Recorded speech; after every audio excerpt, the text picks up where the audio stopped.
はい、皆さんこんにちは。今日はですね、おすすめのアプリの紹介になります。コンセプトっていう名前のアプリなんですけど、これはですね、スケッチアプリになります。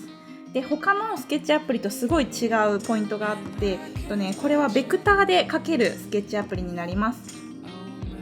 今まで紹介したプロクリエイトとか、あとはペーパーとか、あとフォトショップスケッチとかっていうのはラスターデータのスケッチアプリなんですね。なのでサイズを大きくしたり小さくしたりすると画像がジャギーになったりするんですけど、このコンセプトっていうアプリで描いたイラストは、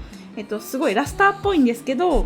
ベクターデータなので後からいろいろ修正することができます。でこのコンセプトなんですけど、結構ね昔からあるアプリなんですけど、昔はねかなり使いにくかったんですよね。なんですけど最近ねアップデートされて、そっからすっごい使いやすくなって、今ねもうめっちゃよく使ってるんですけど、今日はこのコンセプトの機能の紹介をしていきたいと思います。すごい使いやすいんですけど、機能がねたくさんあって、最初慣れないうちは結構難しいかなと思うので、この動画はそのコンセプトね今日から始めたいっていう人に向けて、どういう使い方をするかとか、あとはそのさっき言った機能とかツールの使い方をね解説していきたいと思います。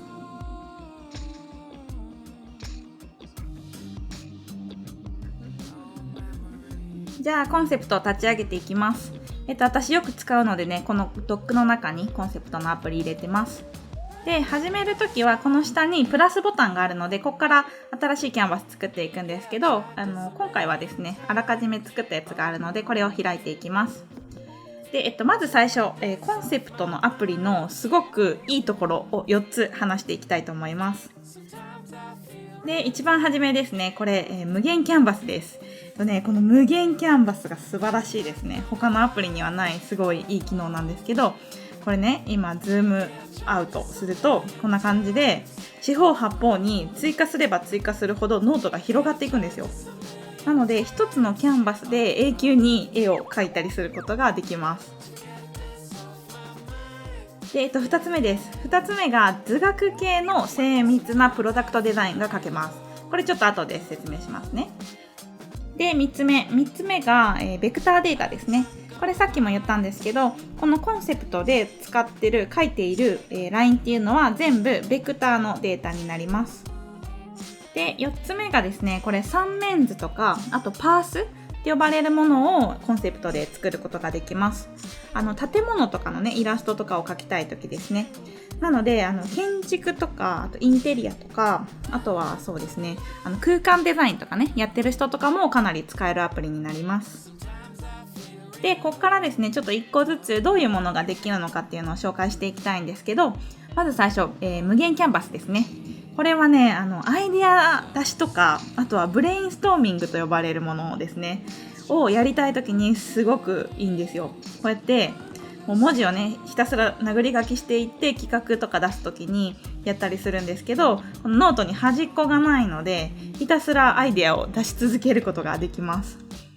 なので私もね、なんか企画とか新しいことをね考えたりするときによくねこのコンセプトを開いてやってるんですけど、こんな感じでひたすらこう上にも横にもわーって書いていっても途切れないというかね、すごいですよね。で、書けば書くほどキャンバス自体の大きさがどんどん大きくなっていくので、最後書き出しするときにすごいでっかいキャンバスになっちゃいますけど、でもすごいストレスフリーで書けますね。で、あとはですね、こんな感じで、ワークフロー、あとはプロセスみたいなのを書きたいときもかなり使えます。これだと料理のやつかな、料理のレシピを殴り書きしてるんですけど、私の場合だとセミナー講師とかを普段やってたりするんで、そのセミナーの内容、コンテンツ考えたいときに、時系列に線引いて、そこに話す内容とかをわーって書いておくんですよ。そしたら後から見返したときに一万円で見返すことができるので、すごい便利ですね。なので皆さんのね仕事のスタイルによって多分使い方は全然変わってくると思うんですけど、とりあえずこの無限キャンバスっていうのは何においてもめちゃくちゃ便利なので、ぜひね使ってみてほしいなと思います。で、2つ目いきますね。2つ目が図学系とかこういう精密なプロダクトデザインを書くことができます。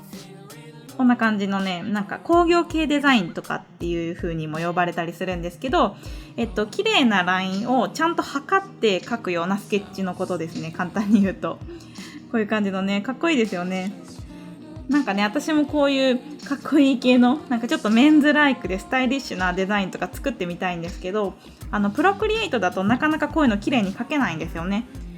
で、理由はプロクリエイトね、一応直線は引けるんですけど、定規っていうツールがないのですよね。で、このコンセプトは定規というツールがあります。ここ左のね、今精密っていうところを押すと、ここに定規っていうねボタンがあるんですけど、これを選択すると画面上にこういう直線だったりとか、正円とか、あと四角形とかね、こういう綺麗な図形が画面上に現れてくれるので、あとはね、それをなぞってあげれば、この線円が描けるんですよ。すごい綺麗なラインが描けます。なので、こういうプロダクト系のデザインをするときは、このコンセプトでやりましょうっていう感じですね。ちょっと1個書いてみますね。で、楕円を1個作って、それを選択してコピペします。コピペのボタンがあるので、それを押して、サイズを小さくしたものを下に置きますね。で、定規の種類を直線に変えます。で、この状態で下と上の楕円をつないであげる。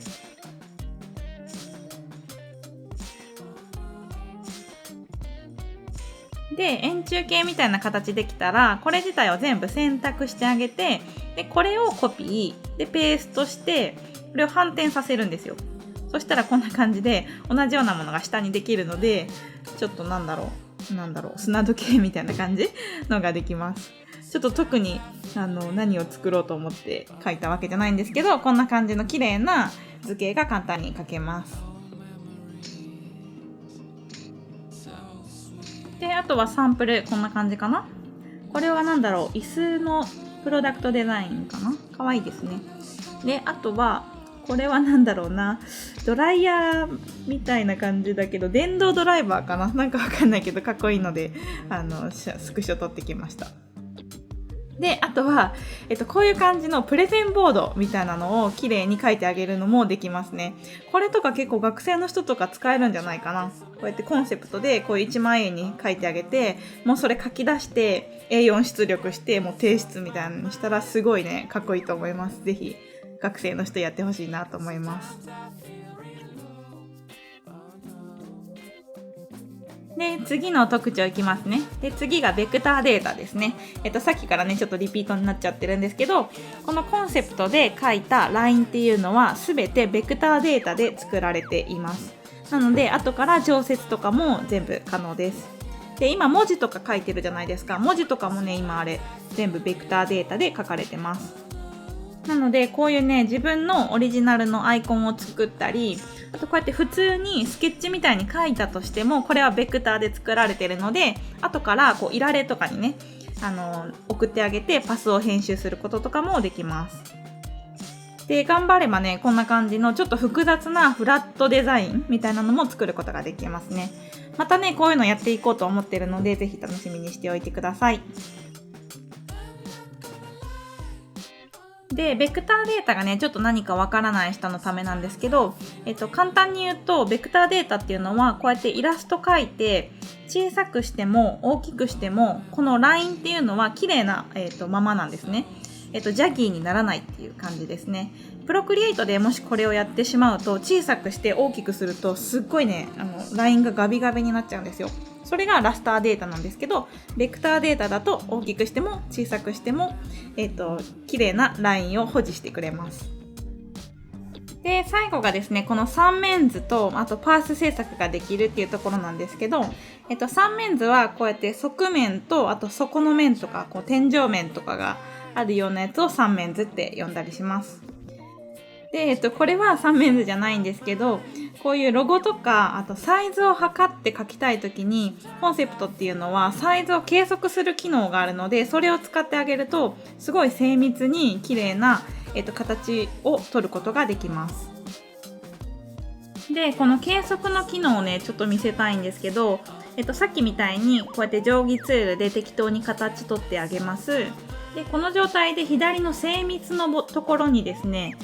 計測っていうボタンがあるんですよ。でこれをチェックをしておいて、この状態で全部選択してあげると、ここ見えますかね、数字が打ってあるんですけど、サイズが書かれてます。で今ポイントで、単位が PT になってますけど、これセンチとかミリとかでも表示を変えることができますね。でそれは右上のギアマークがあるので、そこから単位を変更することができるので、そこからやってください。でこんな感じで精密に図形を書くことができます。でこの計測の機能と定規の機能を使いこなしてあげると、こういうパース、これがパースと呼ばれるものなんですけど、建物とかあとは外観とか内装とかを立体的にスケッチするものですね。それをパースって呼んだりするんですけど、こういうものが描けるようになりますね。こういうのもね、描いてみたいですよね。いつかやろうと思っているので、ぜひ楽しみに、これも楽しみにしておいてください。はい。で、これがですね、このコンセプトの4つのいいところというか特徴になりますね。どうですか？結構いいでしょ？なんか使いたくなってきてません？皆さん。ほんとね、使えるんで、ぜひね、ダウンロードしてみてください。ダウンロード自体はフリーです。で、課金があって、月額ね、500円ぐらいで払わなきゃいけないんですけど、絶対有料版にした方が使えると思いますね。で、ちょっとこっから各ツールの、使い方をサクッと紹介していきたいと思います。細かいね、機能が左右、ツールバーにたくさんあるんですけど、それをちょっと1個ずつ紹介していきますね。で、まずですね、この左上にサークルがあるんですけど、ここからブラシとか、あと消しゴムとか色とかをね、調節していきます。で、ブラシはね、そんなにたくさん種類があるわけじゃないんですけど、オーソドックスに万年筆とか、あとボールペンとか、水彩ブラシとかね、使えるものがたくさんあります。で、このブラシのね、すごいところが、今これ普通にボールペンで描いたブラシを投げ縄で選択してあげて、で、違うブラシに変換することができるんですよ。これ今水彩ブラシに変換したんですけど、後から何回でも違うブラシに変えることができます。今これマーカーに変えたんですけど、ちょっとわかりにくいかな。で、一番こっちにドットっていうのがあるので、このドットにするとこんな感じで後からね、いくらでも変えれるんですよ。めっちゃすごくないですか？これがすごく使えるので、また違うチュートリアル出していくときはこういう機能をね、たくさん使って絵を描いていこうと思うんですけど、ベクターのデータなので後から変えれるっていうことをね、覚えてもらえればかなり使えるんじゃないかなと思います。で、塗りつぶしの機能なんですけど、コンセプトはね、バケツのツールがないんですよ。こうポチッと押したらそこが全部塗りつぶされるっていう機能はないんですけど、塗りつぶしのブラシっていうものがあって、こうやって囲ってあげるとその中が塗りつぶされるっていう機能で、色を塗っていく形になりますね。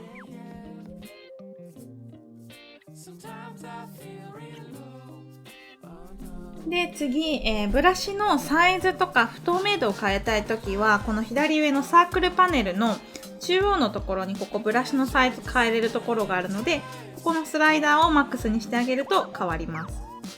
で、ここのボタンのところ長押ししながら左右にドラッグしてあげてもサイズが変わるので、それでやった方が早いと思いますね。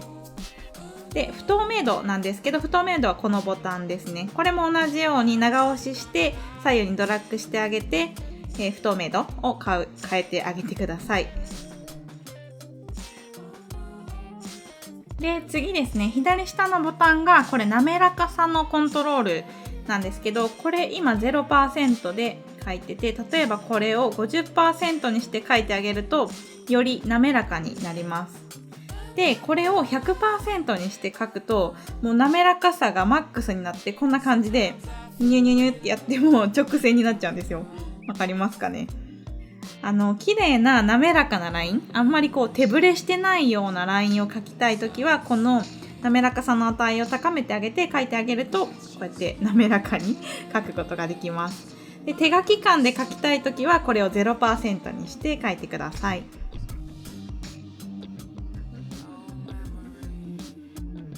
で、最後がこの真ん中のとこなんですけど、真ん中が、カラーピッカーですね。こうやってカラーがいっぱい出てきて、くるくる回すことがね、できるんですよ。これがね、すごい美しいですよね。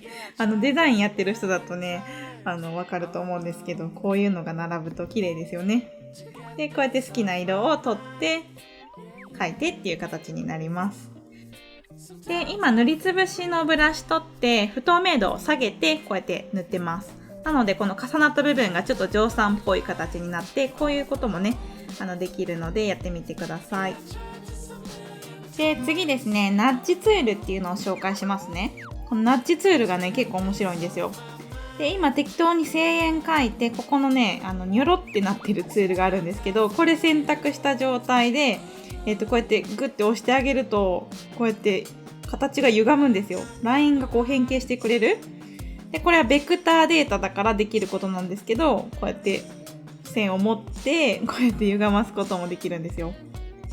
で、このコンセプトのアプリにはパスっていう概念はないんですよね。パスとかアンカーポイントっていうのはいじれないんですけど、このナッジツールっていうのを使って後からラインだったりとか、形を変形していく形になります。で、このナッジツールをねうまく使いこなせるようになると結構強くなってくるので、プロクリエイトの歪みみたいな感じですね。なのでこれはねぜひ覚えてほしいなと思います。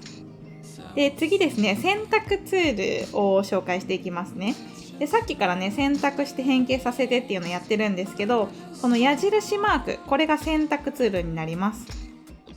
で、こうやって変形させたい部分だけを選択してあげて、こうやって反転させることもできるし、サイズ変形できるし、色を変えることもできます。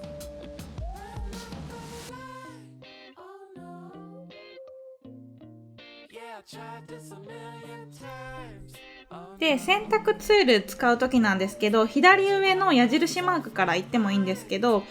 ダイレクトに指でグッてホールドしながらこうやって選択してあげても矢印ツールになりますね。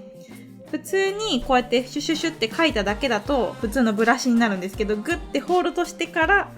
囲ってあげると選択ツールになるんですよ。これがね結構使えるクイックジェスチャーというか、覚えておいて損はないので、この選択ツールをね使うときは長押し、指で長押ししてあげた方が早いです。